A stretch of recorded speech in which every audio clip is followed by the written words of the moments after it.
بيبدأ فيلمنا في القطب الشمالي، وبنشوف طيار عمال بيحفر في التلج كده كأنه بيحاول يرسم حاجة، وعلى اللبس بتاعه مكتوب اسم عيلته أوفرجارد. وكان واضح إنه الناجي الوحيد من حادثة الطيارة. وأول ما بيخلص شغله بنعرف إنه كان بيرسم حروف SOS، وده معناه إنه تايه في القطب الشمالي وعايز حد ينقذه. والظاهر إن أوفرجارد اضطر يهبط هبوط اضطراري، والموتور والأجنحة بتاعت الطيارة اتدمروا تماما لما وقعت، وهو بقاله كذا يوم في التلج وبيعمل كل اللي يقدر عليه عشان يعيش في المكان القاسي ده، ومستني المساعدة، وفي نفس الوقت بيحاول يأكل نفسه. فاخترع نظام كده لصيد السمك من تحت التلج، فعمل 3 فتحات في بحيرة متجمدة وربط فيهم خيوط وطعم في عصيان، وبفضل الطريقة دي بقى يقدر ياكل طول النهار، وكمان بيخزن شوية سمك في مبرد. وبعد ما خلص وجبته بيلم عدته وبيطلع على تلة قريبة عشان يستكشف المنطقة حواليه، يمكن يلمح طيارة إنقاذ أو هليكوبتر. وخلال الأيام اللي فاتت رسم خريطة بسيطة للمكان اللي هو فيه، وبقى يبعت إشارات استغاثة بجهاز الإرسال المخصص للإنقاذ. والنور الأحمر بيبين إن الإشارة بتتبعت، ولو حد رد عليه النور بيتحول أخضر. ومن ساعة الحادثة وأوفرجارد بيقضي ساعات يشغل الجهاز ده، بس لحد دلوقتي مفيش حد رد عليه. ولما الليل بيجي البرد بيزيد جامد، فبيضطر يرجع للطيارة عشان يحافظ على طاقته ليوم جديد من الصراع عشان يعيش. وتاني يوم الصبح أوفرجارد رجع يكتب رسالة SOS على التلج، بس قبل كده راح لكوم صغير من الحجارة جنب التلة، وقف هناك شوية كده كأنه بيودع حد. والكومة دي من الحجارة كانت قبر واحد من أفراد الطاقم التانيين اللي ماتوا في الحادثة. وبعد ما سلم عليه رجع يشيل أكبر عدد من الحجارة اللي يقدر عليها عشان يخلي حروف SOS واضحة، وكان هدفه إن الرسالة تبقى باينة لأي طيار ممكن يعدي فوقيه.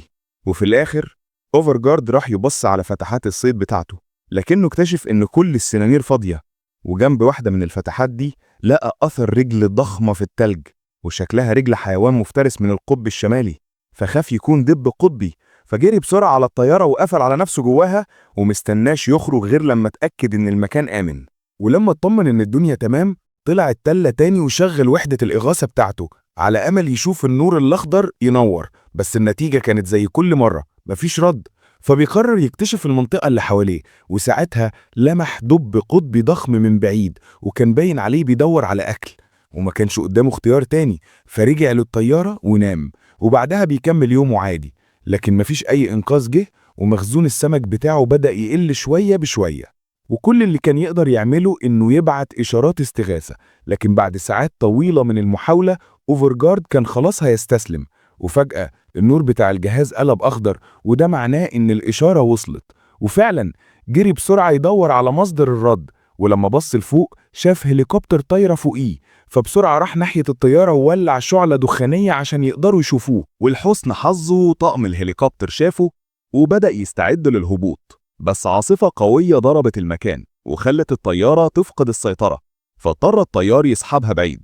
لكن للأسف الهليكوبتر بقت مش مستقرة خالص، واضطرت تهبط هبوط اضطراري ووقعت على التلج.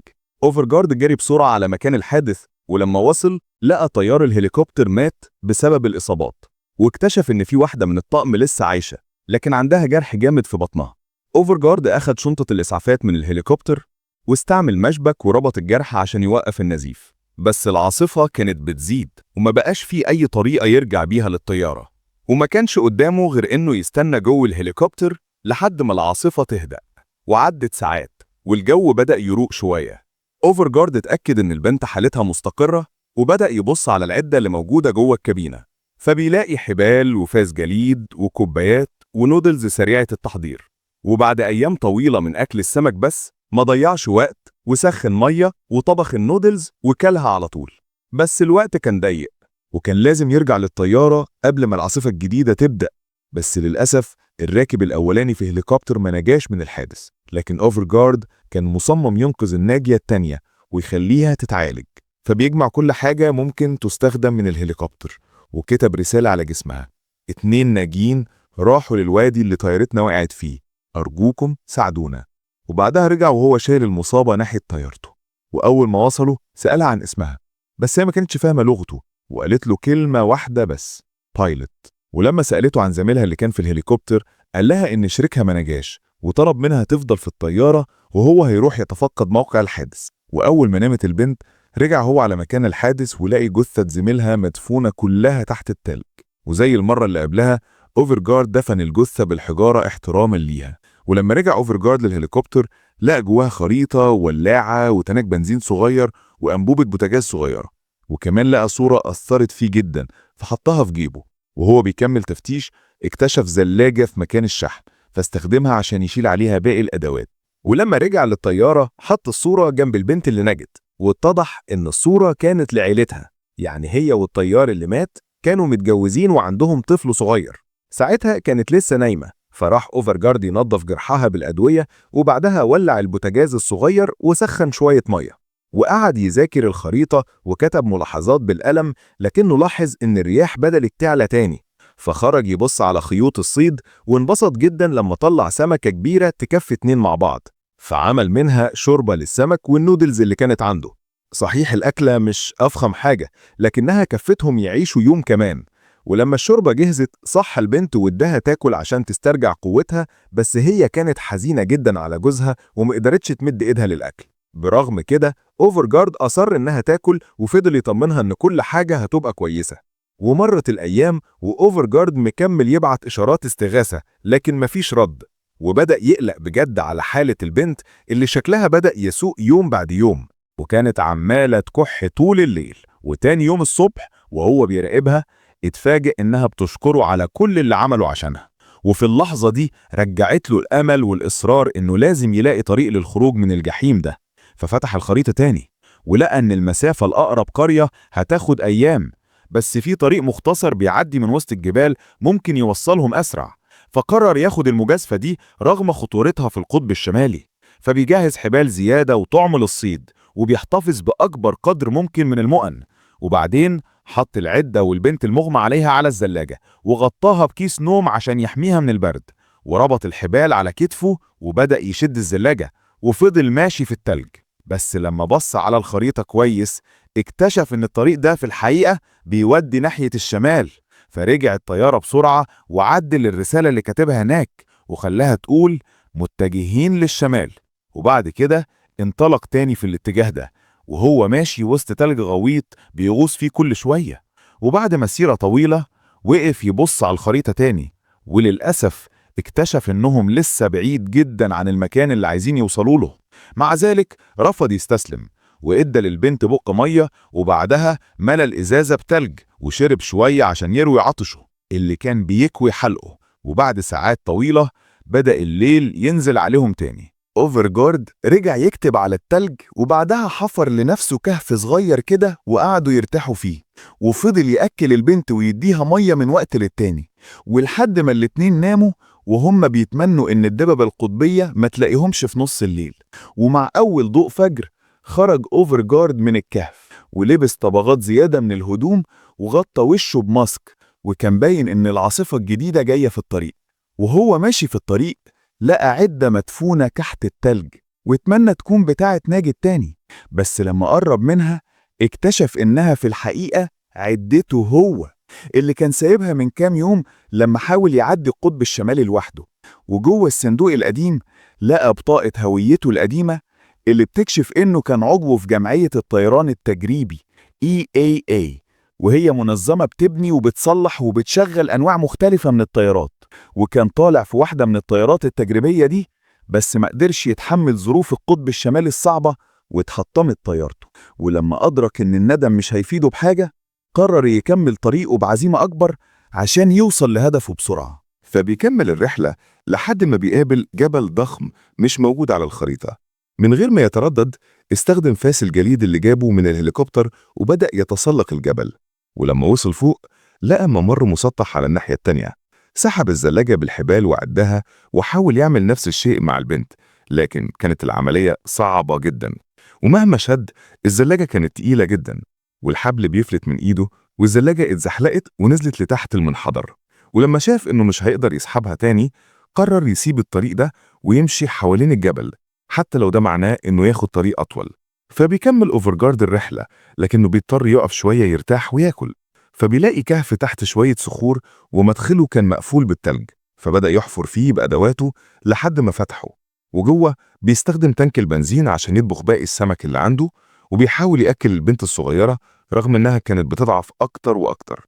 ولما الليل بدأ يقرب ما كانش قدامهم غير إنهم يناموا، لكن فجأة أوفرجارد سمع صوت حاجة جاية ناحيتهم، زئير حيوان ونفس تقيل بيقرب منهم. بهدوء مسك فأس الجليد في إيده، وقلبه كان بيدق جامد وكان مستني الأسوأ. عدت ثواني في سكوت وافتكر إن الحيوان مشي، بس البنت غصبا عنها كحت جامد، والصوت جذب انتباه دب قطبي ضخم. الدب زقر بصوت عالي وبدأ يحاول يدخل الكهف، والفتحة كانت ضيقة عليه، بس ما استسلمش وفضل يحفر في التلج ويدخل راسه بالعافية. أوفرجارد صرخ فيه ولوح بشعلة نار عشان يخوفه، وخطته نجحت، والنار خوفت الدب فهرب وسابهم لوحدهم. وبالرغم من شجاعته، أوفرجارد واقع على الأرض من الإرهاق والخوف، وهو بيتمتم لنفسه كل حاجة هتبقى كويسة. تاني يوم عدى وخرج من الكهف يتأكد من الوضع، والحسن حظه ما كانش فيه أي أثر للدب، بس المكان ما كانش آمن لسه، ولو الدب رجع ممكن المرة الجاية ما يكونوش محظوظين كفاية. وعشان كده حط أوفرجارد البنت على الزلاجة وكمل مشي لقدام. وبعد كام متر هبت عاصفة تلج قوية، والهواء خلى الرؤية شبه معدومة، فاضطروا يقف، وما كانش في أي كهف قريب، ولو كمل الطريق في الزروق دي كان هيتعب أكتر. وما فضلش قدامه غير حل واحد، ينام جوه كيس النوم لحد ما يعدي من الموقف اليائس ده. وعدت الساعات ببطء شديد، ولما العاصفة أخيرا هديت الاتنين كانوا مدفونين تحت طبقة تلج سميكة. أوفرجارد خرج بالعافية وبص على العدة بتاعته يشوفها باظت ولا لأ، ولقى إزازة مية لكنها كانت متجمدة تماما، فبيستعمل حرارة جسمه علشان يدفيها، وحطها جوه الجاكيت لحد ما التلج بدأ يدوب. وبعد كده بيجهز الزلاجة تاني وبيستعد لمرحلة جديدة من الرحلة. لكن وهو ماشي داخل في منطقة تلجها كان طري جدا، والحركة فيه كانت شبه مستحيلة، فبيغلبه التعب وبيضطر يقف يرتاح جنب شوية صخور. ولما قعد ولع نار صغيرة عشان تدفيهم، لكن البنت كان لسه مغمى عليها ونفسها بقى تقيل جدا، وكان واضح إن حالتها بتسوء بسرعة. ولما أوفرجارد بص على جرحها اكتشف إن العدوى بتزيد كل يوم، وشاف دم خارج من بقها، فخاف جدا إنها تموت منه، وبدأ يلوم نفسه في صمت. وفي الآخر وبقلب مكسور قرر يسيبها ويمشي لوحده، لأنه عارف إنهم بالحالة دي الاتنين مش هيقدروا ينجوا. فشال عدته وكمل الطريق وهو بيكافح وسط التلج لحد ما لمح أرض صخرية مغطاة بورود صغيرة، فبيتصدم من المنظر وبيخطو خطوة لقدام، لكن الأرض انهارت من تحته فجأة ووقع في حفرة. ولما فاق لقى نفسه جوه كهف ورجله محشورة تحت صخرة تقيلة، والبرد جمد جسمه، لكنه حاول بكل قوته يحرر نفسه، وبالرغم من الألم الفظيع اللي كان بيحس بيه قدر يطلع رجله، لكنها كانت مصابة جامد، فاضطر يزحف على التلج والصخور عشان يخرج من الكهف. وبعد تعب رهيب نجح فعلا في إنه يخرج، ورجع للمكان اللي ساب فيه البنت وطلع صورة العيلة من جيبه، وكان ناوي يحتفظ بيها عشان يديها لابنها لو وصل لمكان آمن. لكن المفاجأة إنها لسه عايشة وكلمته بصوت واطي، لكنه كان أقوى شوية. أوفرجارد اتأثر جدا وندم إنه فكر يسيبها، ودموعه نزلت وهو بيعتذر لها، وقعد يطمنها ووعدها إن كل حاجة هتبقى كويسة.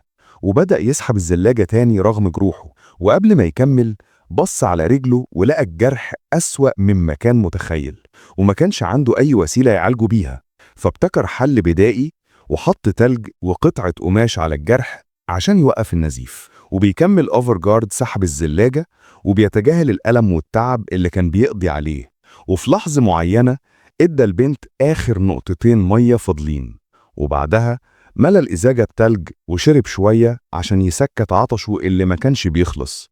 وبص على الخريطة تاني واكتشف إن الطريق لسه طويل جدا، والإرهاق بدأ يسيطر عليه، وحالته ساءت أكتر لما طلع على أرض مرتفعة وحاول يستخدم عمود حديد كعكاز، لكن الجرح في رجله خلاه مش قادر يمشي كويس. وفي الآخر بيضطر يوقف ويفحص جهاز الإغاثة بتاعه، ولما شافه اكتشف إنه اتكسر بسبب العاصفة.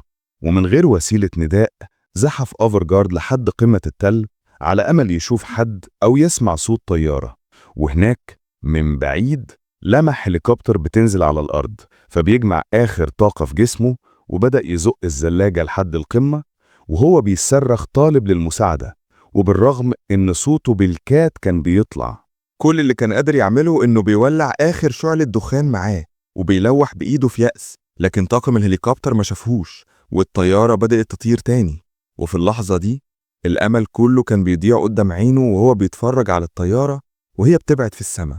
أوفرجارد رفع البنت على الزلاجة وبص للطيارة اللي بتبعد وهو بيترجى الطاقم يشوفهم، وكل اللي كان عايزه إنهم ينقذوهم. بس الهليكوبتر كانت خلاص بعيدة جدا، وكل فرصة للنجاة بدأت تختفي تماما. ومن شدة التعب أوفرجارد وقع على التلج جنب البنت وهو بيقول لها إن كل حاجة هتبقى كويسة، وبعدها غرق في غيبوبة من الإرهاق والبرد. لكن فجأة ريح قوية هبت على السهل الجليدي، وظهرت نفس الهليكوبتر وهي راجعة وبتنزل قدامهم مباشرة. وأخيرا الحمد لله اتنقذوا هما الاتنين. وبس كده يا صديقي، وبيخلص الفيلم على كده. ولو عجبك الفيلم ما تنساش تعمل لايك وشير واشتراك لقناة كبسولة أفلام علشان يوصلك كل ما هو جديد وحصري في عالم الأفلام. وما تنساش تقول لنا رأيك في الكومنتات. أشوفكم الملخص الجاي. سلام.